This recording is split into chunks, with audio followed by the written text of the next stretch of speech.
Filling station থেকে যানবাহনে ব্যবহৃত গ্যাস রান্নার সিলিন্ডারে ক্রস ফিলিং করার সময় লতিফ ফিলিং স্টেশনকে 40,000 টাকা জরিমানা করেছে ভ্রাম্যমাণ আদালত। গতকাল বিকেলে ডুমুরিয়া উপজেলা নির্বাহী কর্মকর্তা আল আমিনের নেতৃত্বে অভিযান পরিচালনা করা হয়। এ সময় হাতে নাতে ক্রস ফিলিং দেখতে পেয়ে লতিফ ফিলিং স্টেশনকে 40,000 টাকা জরিমানা করে। ফিলিং স্টেশন থেকে সিলিন্ডারে গ্যাস ভরে বিক্রি করা হয়। এ নিয়ে এনটিভিতে প্রতিবেদন প্রকাশিত হয়েছিল।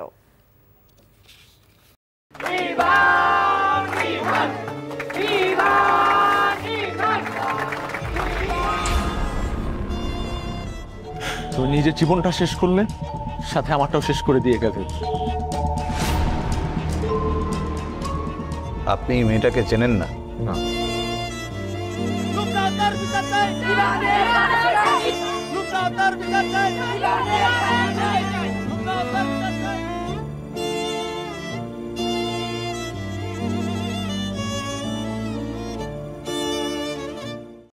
এখন জন্ম সনদ দিয়ে খোলো বিকাশ স্টুডেন্ট অ্যাকাউন্ট।